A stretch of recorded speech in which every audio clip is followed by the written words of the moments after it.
Biram waaw moom mi nga xam ne surtout bu fekkee da nga nekk koo xam ne am nga tur. am nga day xaw a tur. nekk luy métti ak luy jafe. ndax man jàpp naa ne benn loi boo ko tëggee mu tenir en compte yu mel noonu yëpp jàpp naa ne lu am solo moom lay nekk te dina tax aussi ku ci ne xam su boobaa tam nan lay demee ci lu ci ne parce que loi dafa am lu koy maanaam da koy tënk wàllum viol li mu jur fii ci biir réew mi. ak yéene gi ñu ci doon am. parce que ñenn ñi ñoo def xayma xam le carrément que ni même au niveau des prisons boo gisee tey maanaam détention préventive yi am nu mu takkoo. ba prison yi am nu mu feesee. nee nañ wàllum yàmbaa ji ci la bokk. yàmbaa jeeg viol ji bëri ñaari cornetu yàmbaa ak ñetti cornetu yàmbaa nga jàpp ci doomu aadama ñu ne la crime moom la doon nga jël ko placé ko sous mandat de dépôt. durant presque plusieurs années loolu leneen la. donc criminalisation ci côté boobu noonu dafay nekk problème beneen bi ci tegwaat aussi mooy boo criminaliser yenn yi tamit te encadré woo ko réellement. après aussi dafa am ay incident yooyu nag pour nga bañ cee yeggaat beneen booy jël comme décision dafa am loo xamante ni noonu nga koy toppee mu am aussi lu mën a jëriñ lu bare bare. mesure yi di mën di am impact ci askan wi lu jëm ci wàllum criminalisation viol gisoon nañu ko lu jëm ci wàllum criminalisation vol de bétail drogue ak leneen li ni mel donc on enchaîne directement avec notre invité Babacar comme ni ñu ko junjee woon sànq il est le directeur de la communication Habibou Dia ñu fas yéene waxtaan ak moom ci lu yaatu ñeewal wàllu CNRM conseil national de régulation des médias dikkaat ci lu mu yaatoo mu indi lu ci ay leeral monsieur Dia ñu ngi leen nuyu di la ziar. jërëjëf ñu ngi leen di ziar bu baax a baax di leen nuyu di leen remercier ci dalal bi aussi. alors Babacar ñu daal di door waxtaan bi ak ki nga xam ne moo di Habibou Dia dañu bëggoon déjà nga dikkaat ci li nga xam ne moo di projet de loi boobu nga xam ne ci assemblée nationale foofu la ñu ko adopté le 3 mars ñeewal wàllum conseil national de régulation des médias ginnaaw CNRA bi ñëw wuutu ko lan mooy différence bi ak lan moo waral ñu indi li nga xam ne moo di conseil national de régulation des médias. waaw conseil national bi wala régulateur bu bees bi biñ ko waree woon indi yàgg na. ndax code de la presse bu 2017 moo ko annoncé woon ne dafa war a am régulateur bu bees. boobu ba léegi nag acteur des médias yi ñoom seen bopp daje woon nañ seen biir ba am lu ñu tënk tuddee ko ARCA. haute autorité de la régulation de la communication audiovisuelle. loolu nag yàgg na lool ci tiroir yi avancé wul def naa ay at daanaka. ñun biñ ñëwee toog xool ñu yëkkatiwaat liggéey bi gis ne ARCA kat buñ ko tegaatee tamit niñ ko bindee. day am immédiatement limite ci wàllu champ de régulation bi par rapport ak jamono juñ toll. ndax haute autorité de la communication audiovisuelle kon day tënku.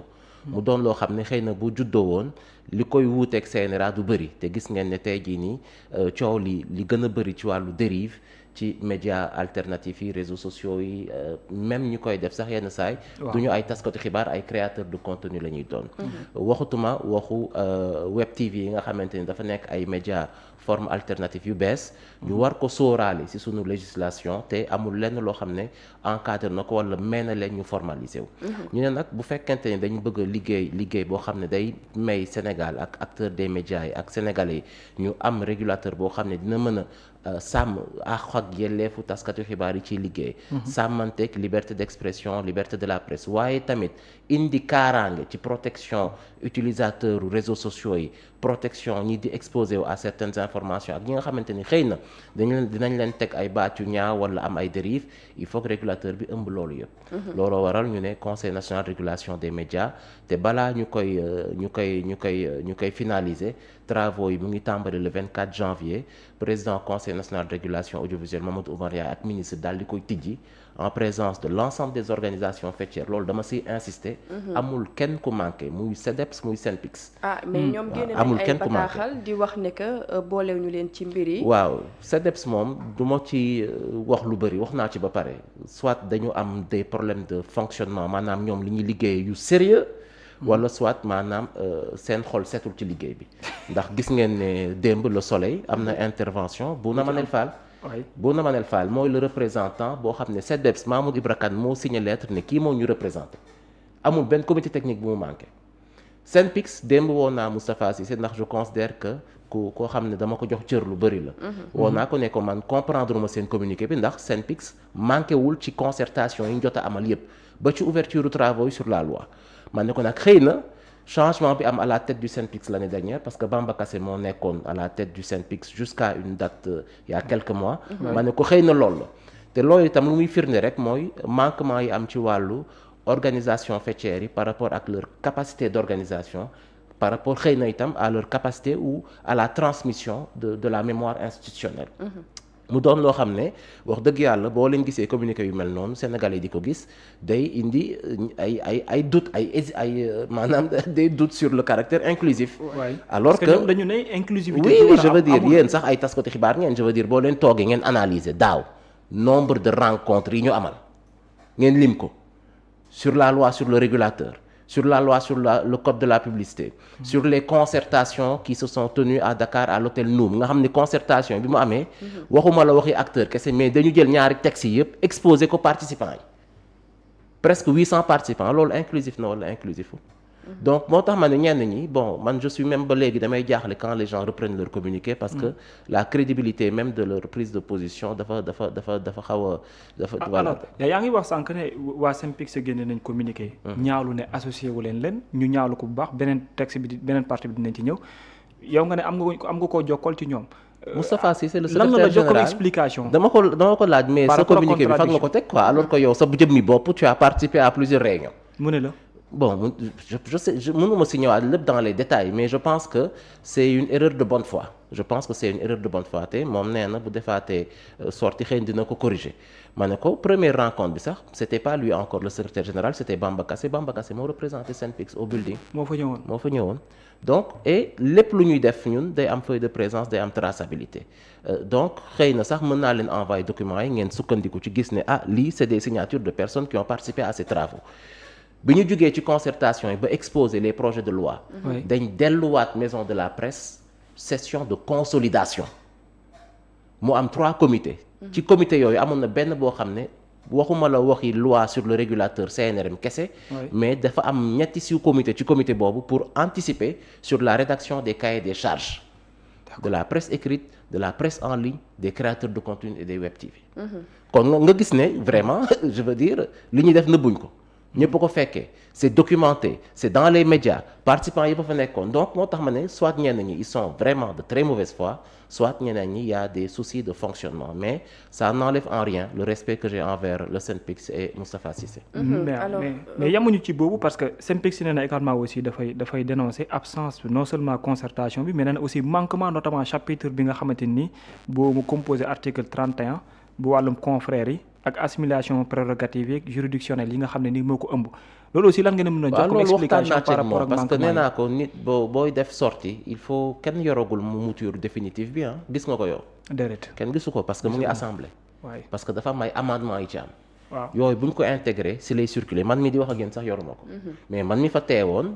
peut-être ñi suivre débat yi parce que loolu li tam day wone la capacité à suivre les débats en tant qu'acteur des médias crédibles ñëpp suivre nañ ne amendement am na ci article bi benn deuxième élément article bi initialement sax niñ ko bindee boo jëlee secret professionnel nga génnee ko ci article bi day changer tout son sens ndax article fan la tàmbalee dans le cadre de l'exécution de ses missions maanaam may nañ sañ-sañ régulateur bi si ni muy liggéeyee mu def ay visites ay inspections techniques ay visites physiques n'est-ce pas il peut dans ce cadre-là demander tout document administratif ou financier et le secret professionnel ne lui est pas opposable c'est vrai que ci mouture bu njëkk bi préciser wuñ document administratif ou financier mais ku lire article bi di nga xam ne sëñ bi visite inspection visite administrative loolu waxuñoo ak taskatu xibaar bi on parle à l'entité le média qu'on vient contrôler sur la base du cahier des charges qu'il a parce que cahier des charges dafa am ay éléments technique yoo xam ne nit ki il faut que mu prouver que si une radio wala une télé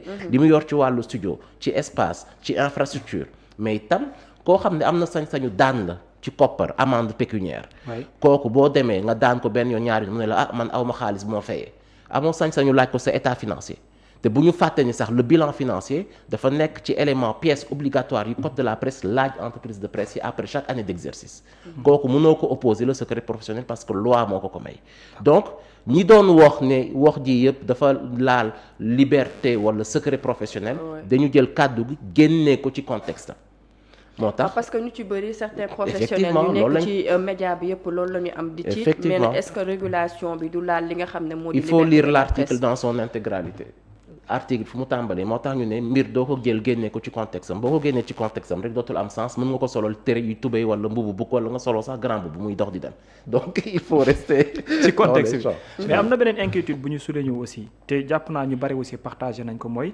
par rapport ak média bi dem ba nga xam ne maanaam yéen seen kuréel gu yees gi mën naa dem ci tëj ko wala sax nag mu dagg signalam. waaw loolu du lu bees parce que xam nga nit ñi dañuy jaawale liberté d'expression maanaam ñëpp am nañu sañ-sañu wax seen xalaat.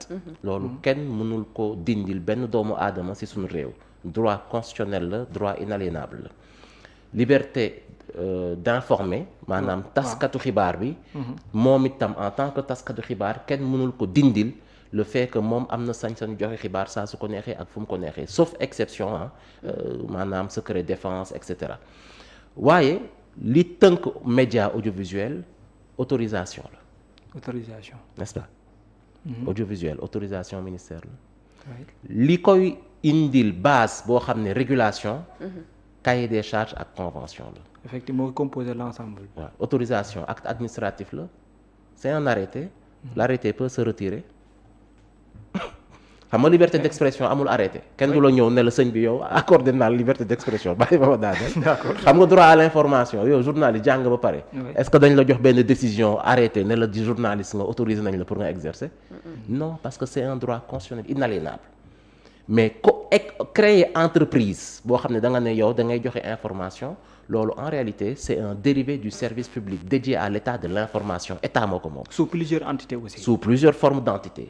même la fréquence bi ñu leen di jox rajo télé état moo leen koy jox àll leen ko ARTP attribué la ko. loolu yëpp ay décisions ay actes administratifs un acte administratif ça se retire ça s'annule. l'autre élément. conditions d'exercice yi. convention la ak cahier des charges. convention ak cahier des charges lan la waxtaan ba déggaloo loolu la ñuy wax ci français contrat. contrat la c'est une convention. le contrat il s'amende il se retire il s'annule. boo defee loo warul def ci contrat bi bu fekkente ne yow sa cahier des charges pour nga am télé wala rajo convention numéro nangam la nga def loo xam ne clause d'annulation la. sa convention bu ñu ko annuler ça juridiquement ça équivaut à quoi. ça équivaut à tu ne peux plus exercer ba nga demaat ci régulateur mu jox la beneen convention. waaye mais risque bi crainte biñ ci am mooy su fekkee sur plusieurs formes d'entités yoo xam ne dañ la jox autorisation pour nga samp sa entreprise mu nekk fu mu toll nii ci cëggal gu yu kenn kese pour mu mën la retirer lu mel noonu est-ce que loolu nekkul menace de plus d'autant plus inquiétude gi ñu am ñu ci bari mooy par rapport à exercice bi ak li nga xam mooy ligne éditoriale yi parfois mën na bañ a favorable ak entité bi. mu xool xam ne moom comme ci cëggal guyam la mu ne naa na dagg tàppit. waaw loolu tamit bu ñu jaawalee autorisation audiovisuelle la laal rajo ak télé la laal presse écrite presse en ligne laajtewul autorisation. mais ay formalités administratives ngay indi. waaye lu tax ñu ne il faut que mu am cahier des charges ndax compétence régulateur pour mu am sañ-sañu ñëw di la réguler il faut que mu am contrat boobu ak yow. ci contrat boobu la ñuy fixer les clauses obligation éthique obligation déontologique obligation technique obligation morale. donc c'est un condensé un réceptacle. waaye boo amee des dérives graves sur le contenu gis nañ fi loolu xew na fi à plusieurs reprises. bi jamonoy agence de distribution de la presse di fonctionner dëggantaan. dañuy génne benn journal ñu diffuser ko. ñu gis ne dérive am na ci kenn constaté ko soit les officiers de police judiciaire wala la justice. ñu ne lii dérive bu graaw la. ñu retirer journaux yëpp. est-ce que loolu atteinte la donc li nekk ci loi bi sax nekkul lu bees en réalité même l'actuel CNRA amoon na compétence su suspendre wala mu fermer un média audiovisuel. bu fekkente ne am na dérive grave. waaye est-ce que loolu. tax na mais day fekk mu am ñeneen ñu ko. jokkale wala mu am feneen fu mu jógee pour wane ne lii. non pas forcément le régulateur même le CNRA il a compétence pour s'autosaisir mais lu tax loolu mosul am parce qu'on a des garanties quand même qui permettent de prévenir ce genre de situation nekkul loo xam ne da ngay tëb rek nga tëj koo xam ne neexu la wala def na une boo xam ne neexu la il faut que mu am des éléments yoo xam ne day ñëw altérer gravement la cohésion nationale wala mu indi ay discours de haine yoo xam ne y'a 6 critères yoo xam ne moom la ñuy ràññee discours de haine kilifa bu mag wax ko ci jotaay boo xam ne ñëpp ñu ngi koy déglu mu am ay risques yoo xam ne kàddu yooyu am na ñu ko mën a topp ci kàddu yooyu mu am ñoo xam ne daf leen ci ciblé ay groupes religieux ethniques wala ay personnes appelées à l'action donc dafa am des critères cumulatifs yoo xam ne droit daf ko organiser ba pare nekkul loo xam ne ni ko ñi ñi di interpréter noonu la simple critères yooyu bu dajee waa ji ñu defal ko mise en demeure defal ko sommation sanctionné waat ko su boobaa nag la ñuy xool ne kii xëy na li ko tax a jug dëggantaan njaay mooy salfaañi jàmmi réew mi beneen mbir mi mooy itam y a des mesures conservatoires balaa ngay tëj te loolu c'est en cas de dérive grave. dérive grave waaw. dérive grave mooy loo xam ne en dérive am na ci jamono joo xam ne nit ñi constaté nañ ne collège bi mënul daje mënul am réunion mooy ça c'est la question si président bi est-ce que pouvoir yi ëppul ou pas. waaw collège bi mënul daje c'est le week-end yaa ngi xëy nga ñëw nga si studio bi sa patron yëgul na ñëw nga fi je donne un exemple. mën na bañ a nekk une fiction réelle. nga taal sa télé ak sa micro di wax lu la neex à 23h minuit. c'est le week-end collège bi day réunion doog a ñëw ne la soxna si situation d'urgence la moo tax ñu ne dérive grave situation d'urgence flagrance délit ñëpp ñu ngi siy teg seen bët amul laam-laame dañu jël une mesure conservatoire. On suspend le temps de statuer sur effectivement la procédure. Alors qu'en est-il des réseaux sociaux parce que ñu ci bëri aussi am nañ njàkkare actrice par rapport ak lu ñu si réseau amee yi njàkkare parce que réseau yi da ngay gis ñoom ñu ngi def ay post de di wax voilà def ay post di wax xanaa ñoom par dañu rapport ak li ñuy wax mbir yi mais non qu'est-ce que voilà. waaw mais damay laajte ñi di am njàkkare lan c'est quoi le problème xanaa ñoom dañ tàmm du wax naka su dul noonu ba ñuy am njàkkare bu ñu leen parce que wala boo aussi gisee tamit question ñu bi ñàkk xam parce que ñu ci bëri tamit ñu nekk ci réseau yi parfois du ñu xam yenn yi wala texte yi wala dara est-ce que tamit peut-être du ñàkk xam ci mbir mi ay leeral peut-être lañ ci waaw sàkku balaa ma sax ma si indi leeral je veux dire yow bu fekkente ni kàddu yi ngay wax kàddu yu am teggin la saagawoo kenn maanaam sosaloo kenn lan ngay ragal ci liñ lay réguler ak liñ lay bañ a réguler te bu ñu fàtte ni ñun régulation bi ñu indi moo ëpp jàmm sax ndax bu njëkkoon réseaux sociaux boo ci defee dérive bu la waa cybercriminalité ne la teeb si juge lañ lay présenter gis nañ fi ñoo xam ne tëj nañ leen fi ndax réseaux sociaux. lan mooy nekk la différence. la différence c'est que régulation xam nga CNRA mënul jàpp kenn di ko tëj kaso waaye sañ-sañ bi ñu koy may ci wàllu compétence régulation mën na indi ay prévention yu bëri retrait contenu si tu es un grand créateur de contenu boo xam ne créateur yu contenu yëpp dañu yor ay sociétés ah c'est des entités morales ah. oui. Sommation mise en demeure amende. balaa ñu lay jël di la jébbal juge di la tëj kaso loolu gënul oyof ngeen foog. mën na dem ba ci tëj sa compte. waaw c'est possible loolu mën na nekk parce que sa compte loolu sax je veux dire nekkul lu bees parce que tey jii nii yow sa compte Instagram TikTok wala Facebook boo ci defee loo xam ne méngoowul ak politique plateforme bi. balaa benn régulateur di intervenir plateforme bi ci boppam mooy suspendre sa compte. wala mu tëj ko mais bon parfois mu am koo xam ne ni dafa am benn position bi exprimer ko. waaw je veux dire bu ñu def amalgame. opinion politique taxul jug régulation.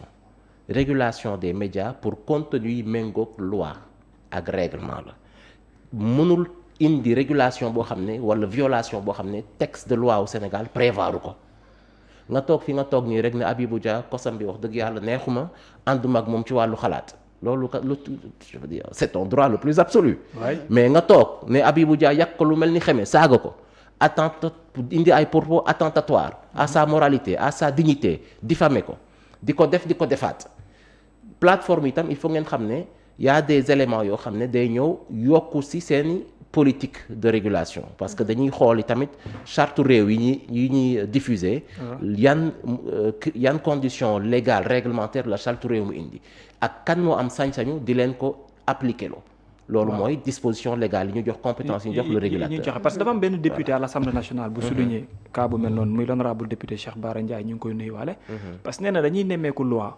dafay nekk am benn cahier de charge boo xam ne moom lay teg am charte yoo xam ne moo ko tax a jóg ñu dem ba l'exercice ñu cee laax loo xam ne bokku ca. est-ce que yow. def ko moyen de traque.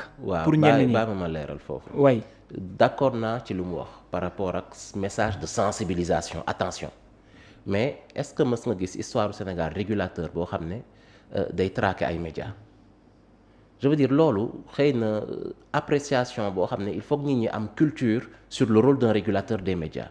Régulateur d'un média même dans les dispositions préalables yi nekk texte bi dañ naan il est le garant de la pluralité des médias. Et de la liberté d'opinion. Régulateur son rôle boo xam moo tax dañ ne réguler. waaw comprendre nga. kuy réguler même booy sanctionner démarche bu pédagogique ngay am nekkoo benn instance de traquage wala de poursuite. L'autre élément mooy.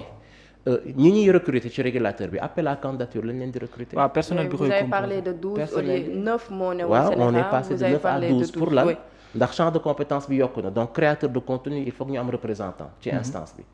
presse en ligne il faut que ñu am représentant ci instance bi. presse écrite il faut que ñu am représentant ci instance bi. droit de l'homme ñaar lañu woon ñu spécifier ne kenn ki droit de l'homme la keneen ki protection droit des femmes ndax itam. Il y a beaucoup de contenu yoo xam ne c'est attentatoire day laal maanaam ñun cër bi ñu jox jigéen ci suñu société yenn contenu ñu ci bëri réseaux sociaux yi wala sax yenn publicité yi dafay dégrader la valeur de la femme. mu am un représentant des personnes vivant avec un handicap ñoo xam ne xëy na ay way laago lañ ñu am itam ay représentants pour que contenu yi ñuy diffuser mu bañ a am des contenus attentatoires yoo xam ne day laal seen dignité.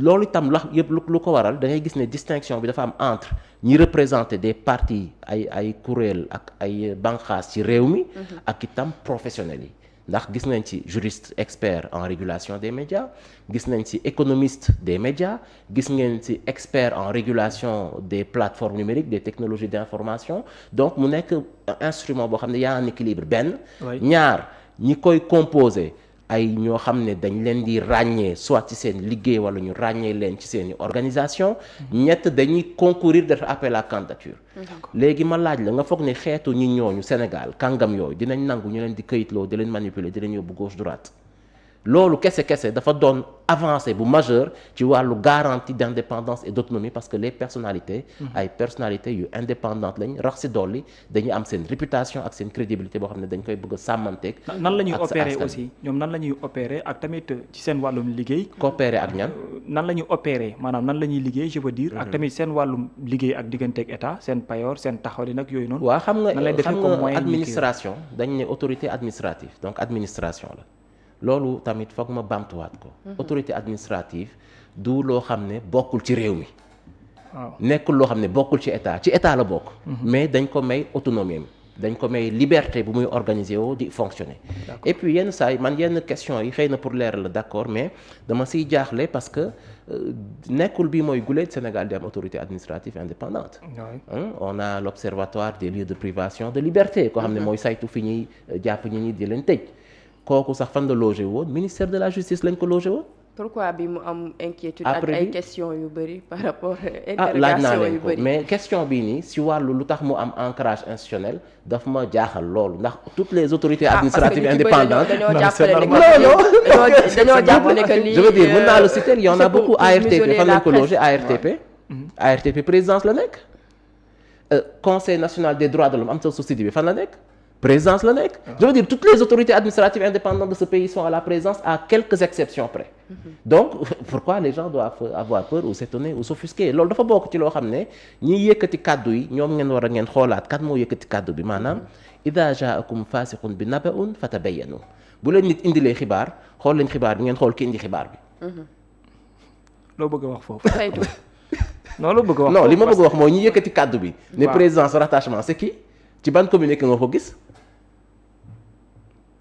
n'est-ce pas da nga ci am problème non je veux dire c'est les mêmes acteurs qui manipulent ñoom lu état bi yëkkati même bu ñu ñëwoon indil leen plateau jama may leen ko ñoom pour ñoom plateau bi du baax je veux dire loolu tamit il faut que les gens avancent sur ça quand les gens font quelque chose qui apporte un progrès le Sénégal mooy le premier pays au monde à se doter de ce type de régulateur compétence transversale pas par type de média mais sur le caractère de l'information et en dépassant même la nature des acteurs actuels. Recrutement par appel à candidature. 3 degrés de niveau de sanction. Pécuniaire, conservatoire, administratif. Des moyens de recours multiples, internes et des moyens de recours judiciaires. Sans compter le fait que ku nekk tey jii nii bépp citoyen sénégalais pour la première fois am nga sañ-sañu dem saisir régulateur.